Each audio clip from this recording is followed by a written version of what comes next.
Thank you for joining us here on Republic. Ladies and gentlemen, we've been live for the last over 12 hours. And what an election it's been in America. I want to come back for Donald Trump. Someone who was written off, not just by his rivals, but even the media in America, which took sides to demonize him, to target him personally, his family, his empire. Donald Trump, against all odds, has returned as America's president. And what a win it is. It's a landslide.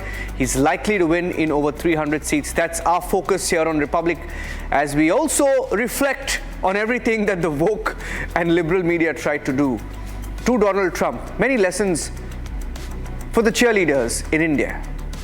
Here are the headlines.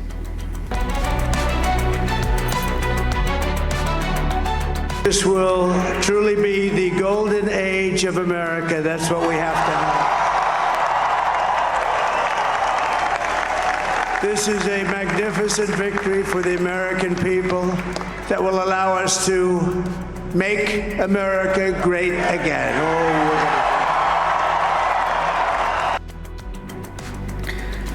Donald Trump's historic speech in Florida lays emphasis on his slogan, "Make America Great Again," the MAGA slogan as he wins the election in America.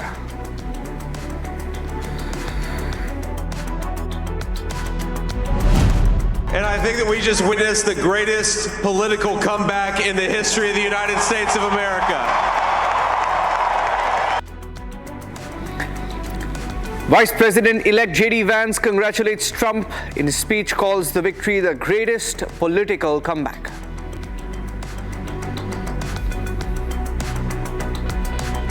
Many people have told me that God spared my life for a reason. After his historic comeback, Trump says he's alive for a reason. Promises a better, bolder, and an incredible future for the United States.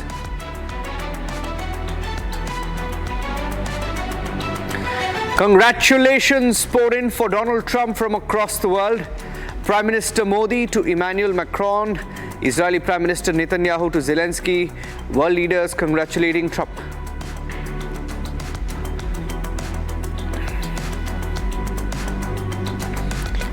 After Donald Trump's landslide victory, Kremlin issues a statement, says Putin does not plan to congratulate Trump on his win.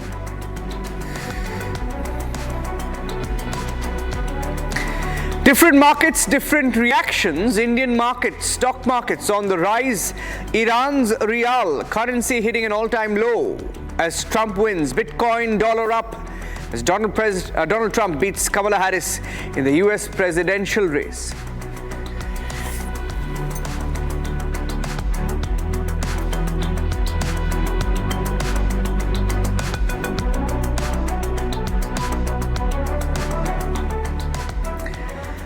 Ladies and gentlemen, Donald Trump has returned to the White House, and what a political comeback it is. One of the biggest ever political comebacks in the history of elections you would have seen anywhere in the world. And what a speech. He spoke, kept it simple, kept it to his slogan, MAGA, or Make America Great Again. He said this is going to be a bright future for America. Here's a takeaway from Donald Trump's victory speech today and what this win means. And by the way, the numbers that you're seeing on the screens reflect on Republic and other channels is not the final number. When the final vote is counted, his tally could well be above 310. That's a real number that he could be reaching anytime now. Take a look. Next to you and defend still today, 'cause there ain't no doubt I love this land. God bless the USA.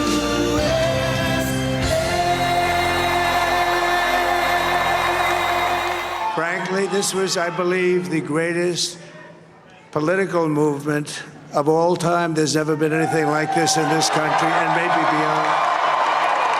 Donald Trump has painted the US map with red after his landslide victory in the US presidential election. When it left, it was beautiful, shiny white. When it Trump beat Kamala Harris in what was touted to be the toughest presidential race in decades. I said, what happened to your paint job? He said, we've never made a paint that could... He won the battleground states of Pennsylvania, North Carolina, Wisconsin and Georgia, helping him secure more than 270 electoral votes. The 78-year-old outran Kamala Harris despite several controversies and criminal charges like the New York hush money case, the classified documents case, as well as the election interference case.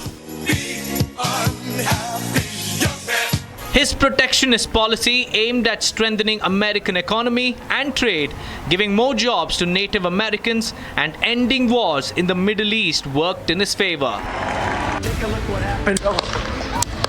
An assassination attempt during a rally in Pennsylvania in July, in which he, despite being shot at, fist pumped the air as a sign of courage, turned his opponents into sympathy votes. God bless you and God bless America. Thank you very much. Thank you very much. This was the third time Donald Trump ran for the top job. He became president of the United States for the first time in 2017, but lost his re-election bid to Joe Biden in 2020. In his victory speech, he thanked his supporters and said that this is the golden age for America and he will make the country great again. Every single day I will be fighting for you, and with every breath in my body, I will not rest until we have delivered the strong, safe, and prosperous America that our children deserve and that you deserve. This will truly be the golden age of America. That's what we have to have. This is a magnificent victory for the American people that will allow us to make America great again. The curtains have closed on the polls, but for America, this is the new dawn under Trump 2.0.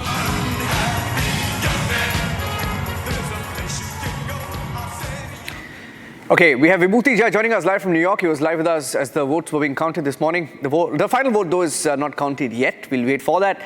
James Marlowe, who's also joining us live from London. James, good evening. And Vibhuti, I'd like to start with you. Looking at the trends, many more seats yet to be declared. He could be crossing 300, 310. Looks easy now. Yes, it does. And thank you very much for having this conversation with me. But perhaps the most significant victory is the Senate majority that Trump has acquired, or the Republican Party has. Because this will definitely ease and facilitate nominations to the various administrative positions or judiciary positions that Trump would go for. In the last 2016 election time, the Democrat-run Senate delayed a whole lot of his appointments, as a result of which he suffered from many departments not having adequate number of leaders to perform the job. That's a very significant victory. The other part, which is also very important, is, as I have often said in my shows and shared with people, that there had somewhere along the line, there had emerged an alliance, call it unholy or holy from whichever perspective you are looking at it, that was determined to destroy everything right of center. So look at it this way. There is a very simple pointer to that. The number of people who threatened to leave the United States if Trump were to win, you can draw up the list of people. I have already advised with a tweet, please go to Afghanistan, Bangladesh, and Pakistan. Your friendly neighbors and lovers are waiting for you there. I said the same thing about India. There's a very interesting parallel to be drawn about Modi and Trump. The left-wingers, the various factions, they were determined to oust them. And I have always opined that the leftist forces were keen to throw out these two people who were right of center, very protecting of their countries, that they were wanting to destroy that movement. And if they were to win, India win in their effort in the United States and India, the ideology would capture the rest of the world like with total ease. So I'm advising once again, I reminded all those people who threatened to leave India to migrate as well, because, something unwanted has happened for you. So what is important again here is the NATO alliance will have to be reviewed, not because there is something wrong there, but it has to be evaluated in terms of a modern requirement. And that's where Europe has to be worried about, that has NATO outlived its utility? Because this is the only military alliance in the world that threatens the whole world, that if you, like the Three Musketeers, you attack one and you attack everybody else. We don't need a military alliance in the world. What will happen to the world if China and India were to make a Pacific Treaty Organization? There has been a talk. So you are going to see significant geopolitical shifts happening because of this historic win. And it's historic in more ways than one, because it puts the entire perspective of democracy and freedom. Because I have opined, and I sincerely believe to be true, that many factions that hate what you call the freedoms, they are using freedom as the fault line of democracy. And that's what is dangerous. Because as the saying goes, anything in excess becomes poison. So let's kind of review the entire strategy from that perspective. And I think Prime Minister Modi, who has already expressed his joy and congratulated him, they make, to use the cricket parlance, a new opening of the innings. Thank you. Yes. James, just before I can get your view on this verdict, if I can play out a response, a congratulatory message that came in from the UK. I think it's Boris Johnson who put out the video. I'm just playing out the video and coming across to James Marlowe. Okay, right. I'll play that out in just a bit. James, how do you see things change vis-a-vis, relationship with the US? Now, for example, you have a left government in the UK. Trudeau, surprisingly, was one of the first to wish Donald Trump, though Donald Trump doesn't share the best of ties or doesn't share a particular fondness for Justin Trudeau. Interesting reaction that also came in from Zelensky. How do you think this is going to have, repercussions on the diplomatic front? Yeah, well, firstly, I should say to you, because you mentioned Britain there, and I happen to be in London at this point. I didn't get the opportunity to get over to the States to cover this. But it wasn't so long ago that Britain's Foreign Secretary actually called Donald Trump a fascist, a KKK neo-Nazi. He was anti-women, and he said a lot of other things about the current president-elect, who's going to take office, who's going to take the White House on the 20th of January, I believe it is. So that should reflect back down really badly on the current Labour Party in power. Now, of course, Mr. Lammy has actually tweeted out to say congratulations. Of course, that's the right thing to do, but it was a very stupid thing to have said at the same time. And Netanyahu, Bibi Netanyahu from Israel, was, I believe, also one of the first people to wish him a personal congratulations via tweet. And I should imagine if they haven't already spoken on the telephone, that they will be doing in the coming hours. Look, firstly, I have to hold up my hand and say that I got it wrong, because on your network just yesterday, I did not think there would be such a decisive victory like there was last night. I'm quite amazed. I actually figured that some of those 7 swing states would not be decided for at least a few days, possibly a few weeks, or even maybe the court would decide in January, simply because of recounts and legal challenges and all sorts of things. But obviously, it turned out that when people went into the voting booth right across America, many of them, because I don't believe that the polls were wrong, but many of them were still undecided. And they felt that our jobs are on the line. They felt our grocery bills are going up. They felt that it's costing more money to fill up my car gasoline with petrol. And Donald Trump says he's going to sort that out. We just don't know who Kamala Harris is. She's been in power, as a vice president for the last 4 years, but she should have had the opportunity to actually explain a little bit more about who she is and what she stands for and where she's going to take the country. She spent a lot of her campaign on actually just dissing and criticizing and condemning Donald Trump. And this was about a referendum as to whether Donald Trump should be the president or not. And I think she made a very big mistake. Her second mistake was that she should have come out and thanked her party helpers last night in Washington, D.C. They were there. They spent weeks and weeks out in the rain and the cold weather. Many, many hours they gave up telephoning people and knocking on people's doors and giving out those leaflets. They were there. Their heads were down. It didn't look good on the exit polls. And yet there was somebody who came out and says, you know what? She's not going to talk tonight. And they turned off the lights and they told everyone to go home. That was disrespectful to all those party helpers. Yeah. Okay. Very interesting perspective. In fact, I still remember the moment when Boris Johnson won the election. That was around the time when he came into office, was around the time when globally you were seeing the rise of the right. The rise of the right. And it's a very interesting time to be witnessing Donald Trump take office. I have the congratulatory message of Boris Johnson. I'd like to play that out first up, and then we'll take this forward. Congratulations to Donald Trump on his historic victory. I think he's done it because he's shown in the past that he's capable of taking strong and decisive action, and I have no doubt that is what he is now going to do at home and abroad, whether in the Middle East or in Ukraine.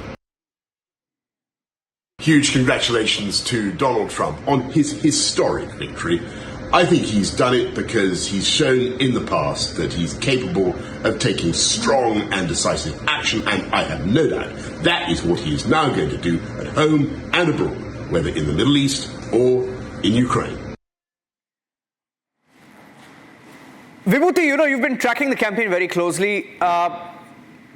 When we were reporting it from our newsrooms, one thing that was very, very evident to all of us, of course, Donald Trump is a very divisive, controversial figure, one who can polarize easily. But the issues that he spoke of, most Americans resonate with that, something that James just spoke of. I mean, you have inflation, price rise. These are basic issues that affect everyone, most of Americans. But on the other hand, the Kamala Harris campaign, right? Many felt it was fake. I'm being very honest. Many felt it was fake, and it just didn't resonate with the larger population. Is that your perspective as well? Is that what you felt? I did. Thank you very much. And I agree with James that, the entire economic issue, the price rise, it really hurt. I mean, I will tell you, when I was putting gas in my car, the credit card is charged from $40 to $80. It hurts. It's whether you afford it or whether you can afford it or not, it's important that it's noted and felt by people. It really hit the pocket. And somewhere along the line, the Democrats were totally out of touch with reality. They were moving around God knows where. Who was feeding them the information, the strategy? Nothing was working. And Trump was connecting. But very importantly enough, again here, that what Trump did was point out to the bleeding obvious. What J.D. Vance, like for example, media made him an evil. Media made him a totally unlikable person. But what is important here to figure out, what J.D. Vance said in the debate, that when the debaters, the questioners asked that you were always opposing him, his policies and persona, but you have a vice presidential candidate. And he said, the legacy media, the mainstream media also tricked me into believing that their agenda. So the left media, the legacy media will suffer a lot. And Trump chose to ignore the legacy media and went over to, many other YouTubers, where he gave unscripted response to people. This is what is important for people to know. He connected with the people on issues, policies, and truthful speaking. Remember, his own website is called Truth Social. Remember, Vivek Ramaswamy came up with truth. And I always end my shows by saying, truth must prevail. The famous Indian saying, Satyamev Jayate, the truth must triumph. And this is what you are looking at. The people are sick and tired of political chicanery and manipulation. The Democratic Party is brilliant. I give them tactically, hats off to them. They're tactically so brilliant in terms of exploiting the divisiveness in the society. They immediately pick on one or two items. So let me give you one example, which hit home people in their individual capacity. The famous or infamous, the transgender problem. Transgenders are born, and then there are some people who do gender change. Those who are born as transgender, it's a part of nature's cruelty, nature's justice, whichever way you call it, because there are people born with many deformities. There's nothing wrong about that. There's not to disparage them. But the way they played the transgender agenda undermined actually the women's rights. Whereas the hypocrisy of their policy, they are talking about we are for women, but you are letting women beaten up in sports and other items by allowing transgender men to play the game. This was completely, a conflict of opinion, conflict of views, and conflict in practices between preaching and practice. That's what got them as well. Parental rights was another issue. Where the parents don't have right to manage their children's life.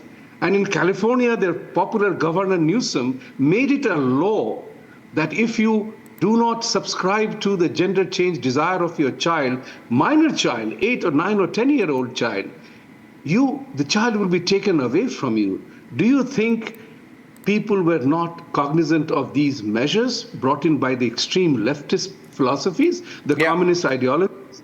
That's what is important, that people were saying each one was affected in a very remarkable different ways. And then their help seeking from celebrities, let it be known the celebrities don't matter. They read the script, they are not of the caliber that people have to fall head over heels to listen to what Robert De Niro says. What a jackass. Vibhuti, that slang. Can I take that quickly, your point? Can I take that point that you made to James? Because I very strongly feel about that. Because I track the entire election campaign in America on Twitter, right? On X.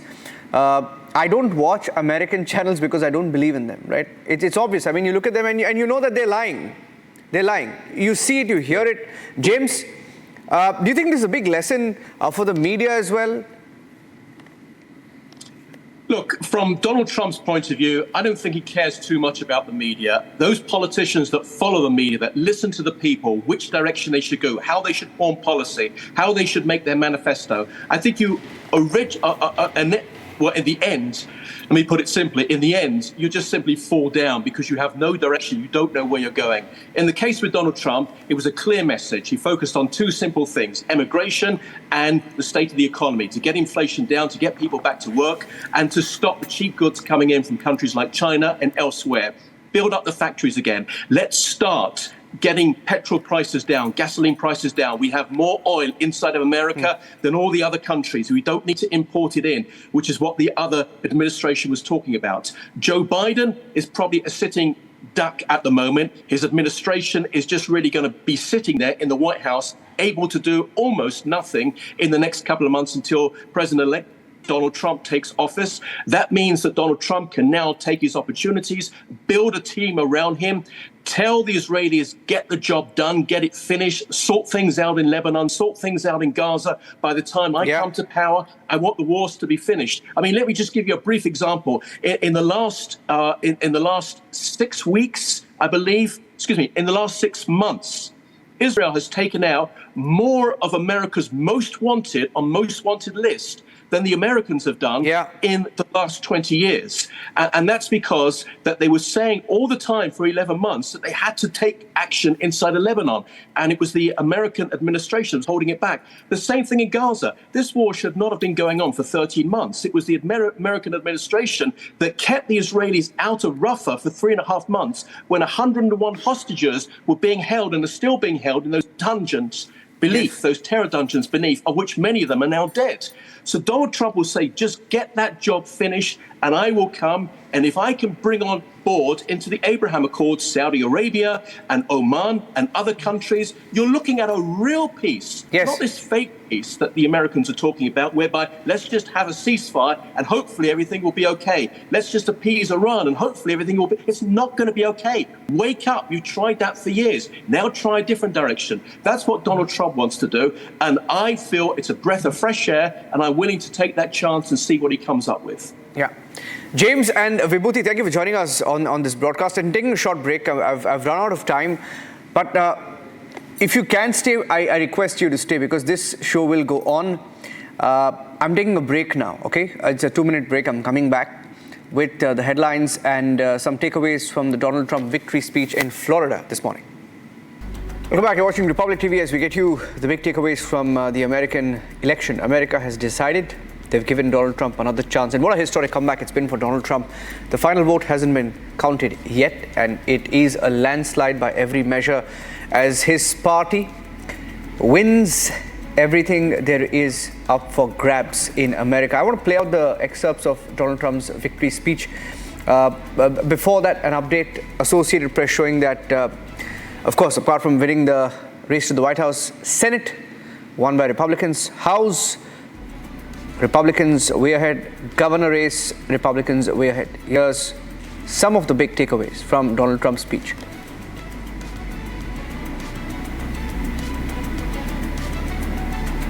This is a magnificent victory for the American people that will allow us to make America great again. Donald Trump addressed his supporters after scripting a grand comeback to the White House.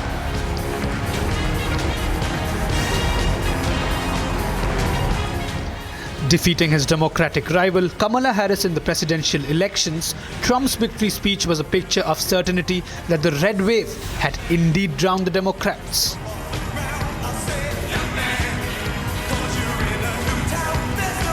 Addressing a crowd of supporters, Trump delivered a rousing victory speech, exuding confidence and pledging to restore America's greatness. This is a magnificent victory for the American people that will allow us to make America great again. Describing the Republican campaign as the greatest political movement of all time, here's what Trump had to say. We're going to help our country heal. We're going to help our country heal. We're going to fix our borders. We're going to fix everything about our country. And we made history for a reason tonight, and the reason is going to be just that. It is now clear that we've achieved the most incredible. So I want to thank the American people for the extraordinary honor of being elected your 47th president and your 45th president. And every citizen, I will fight for you, for your family. In his victory speech, Trump thanked his supporters, running mate J.D. Vance, wife Melania Trump, and his children for their support in what has been a challenging campaign. I want to also thank my beautiful wife Melania, First Lady. Oh, no, she's done a great job, works very hard to help people. So I just want to thank her, but I want to thank my whole family, my amazing children, and they are amazing children. I want to be the first to congratulate our great, now I can say, Vice President-elect of the United States, J.D. Vance. He also gave a shout-out to Tesla CEO Elon Musk, who has been voicing support for Trump. President Trump's leadership, we're never going to stop fighting. Let me tell you, we have a new star. A star is born, Elon. It saved a lot of lives. He saved a lot of lives. But he's a character, he's a special guy, he's a super genius. We have to protect our geniuses. We don't have that many of them. Talking about crude oil, the 78-year-old Republican stated with conviction that liquid gold is going to pay off their debts. Let him go to it. I just said, but Bobby, leave the oil to me. We have more liquid gold, oil and gas. We have more liquid gold than any country in the world, more than Saudi Arabia. We have more than Russia. Russia. Bobby, stay away from the liquid gold. Other than that, go have a good time, Bobby. We're going to be paying down debt. We're going to be reducing taxes. We can do things that nobody else can do. Nobody else is going to be able to do it. Mincing no words, Trump fortified his stance on the immigration issue. We're going to have to seal up those borders, and we're going to have to let people come into our country. We want people to come back in, but we have to let them come back in, but they have to come in legally. They have to come in legally. A massive factor in Trump's victory was the Republican sweep in 7 swing or the battleground states. Trump's address was celebrated by a raucous crowd of supporters who greeted him with resounding cheers and chants of USA.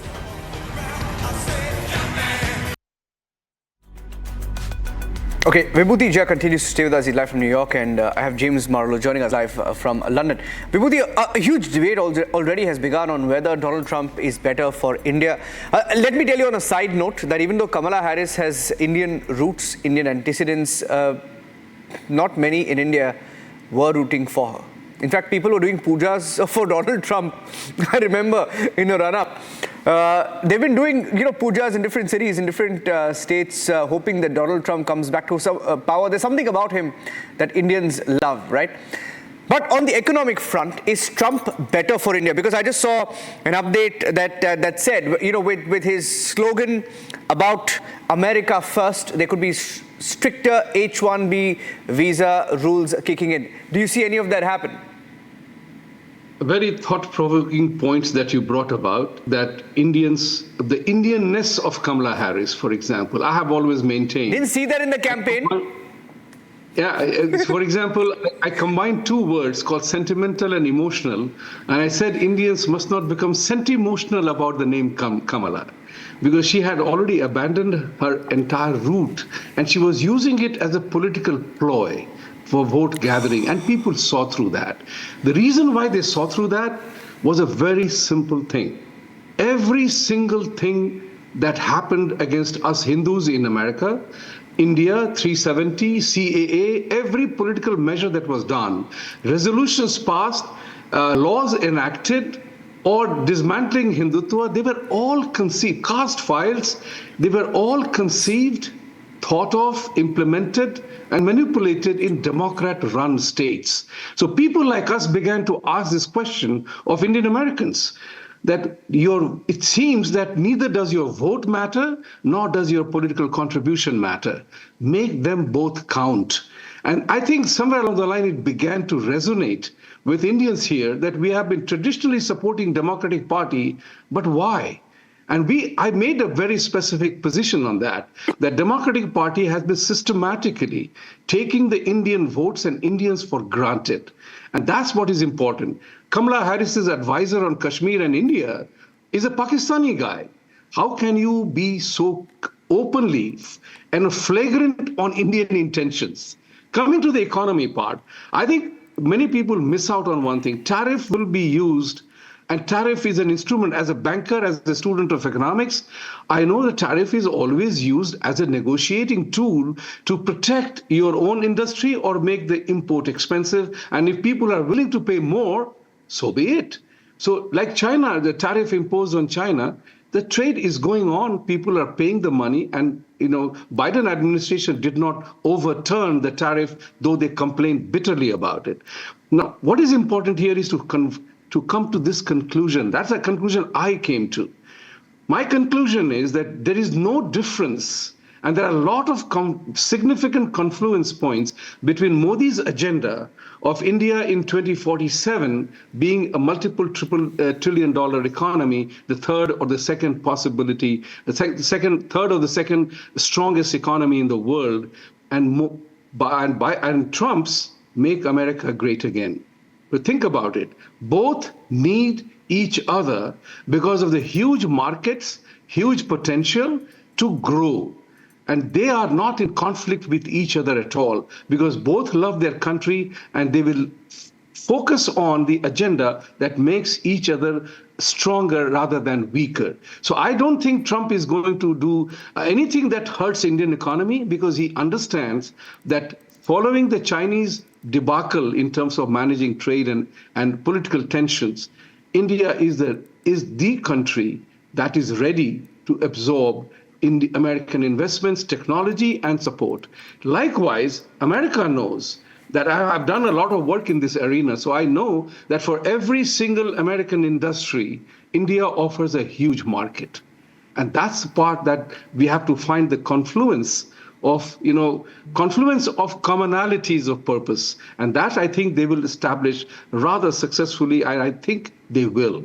Because there is no difference between MAGA and Make in India MII program, because they both love their countries and they want to become stronger countries. And I also say this, that the leftist alliances, the unholy alliance as I call them, they were definitely trying to dismantle the right of center approach to economy, the profit, the capitalist process.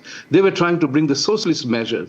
And we know very well, the American people know very well, India, we have lived the experience of socialism and we know it has failed. So the question is, which system works best? And I think there will be moderation. I think there is a recognition of the fact that America is great because they followed a capitalist policy. They were not because of socialist policy. There is no political experiment anywhere in the world where the socialist economies have done well for their people. Yeah. That's what is important for people to understand. Yes, there is a need for calibration of the profitability, or the profit greed is not good all the time, and you have to moderate the profitability element to such an extent that Prime Minister Modi has shown. Yeah.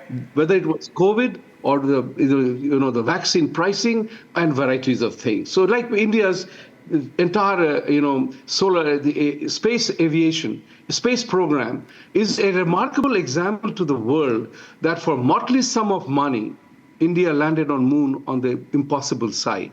Think about it, and people have begun to understand that India has a lot to contribute. With our thought, with our processes, with our way of life, we contribute a lot more to the global world as we see it. Yeah. Before I go across to James, I'd like to play out a report that we've compiled on what may have worked for Donald Trump. All the swing states have gone to the Republicans. His campaign was very unique, something that even the mainstream media, except for maybe one or two channels in the US, none of them gave him a chance. And despite that, he's won the election simply on the basis of what he spoke at these campaigns. What a journey it's been for him. Take a look at what worked for Donald Trump.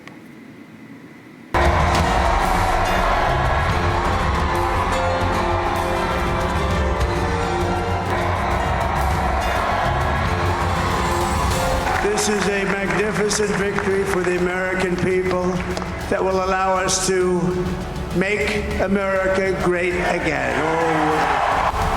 In one of the tightest battles in the US history, Trump has emerged victorious in the 47th US presidential elections. We're going to help our country heal. We're going to help our country heal. We're going to fix our borders. We're going to fix everything about our country. And we made history for a reason tonight, and the reason is going to be just that. It is now clear that we've achieved the most incredible political thing. I want to thank the American people for the extraordinary honor of being elected your 47th president and your 45th president. In the 7 key battlegrounds, Donald Trump snatched all the swing state victories and painted them red. Trump's America First and protectionism approach. Every single day I will be fighting for you, and with every breath in my body, I will not rest until we have delivered the strong, safe, and prosperous America that our children deserve and that you deserve. This will truly be the golden age of America. That's what we have to have. To pledging to reduce corporate tax burden and even the stand on immigration issue. We're going to have to seal up those borders, and we're going to have to let people come into our country. We want people to come back in, but we have to let them come back in, but they have to come in legally. They have to come in legally. Trump, in his marathon campaign rallies, spoke on issues that struck a chord among the masses. In his victory speech, Trump reignited the issues that will be taken up by his administration. Trump pledged dominance in energy sector, saying America has more liquid gold than Saudi Arabia or Russia. Bobby, leave the oil to me. We have more liquid gold, oil and gas. We have more liquid gold than any country in the world, more than Saudi Arabia. We have more than Russia. Bobby, stay away from the liquid gold. Other than that, go have a good time, Bobby.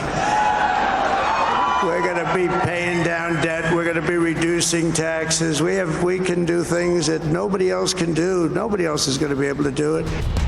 The America First approach. Higher tariffs on foreign goods to give a flip to the US economy. And the handling of the West Asia conflict and the Russia-Ukraine war. The US voters made their choice crystal clear with a historic mandate to Trump. With Trump becoming the first Republican to win popular vote in 20 years. Will he be able to meet the promises that have been made?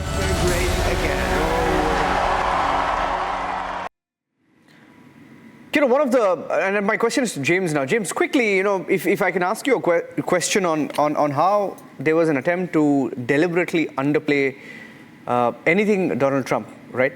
For example, after his assassination attempt, it was a clear assassination attempt, right? CNN, for example, wrote, Secret Service rushes Trump off the stage after he falls at a rally. No mention of the assassination attempt. US Today, Trump removed from stage by Secret Service after loud noises startled former president.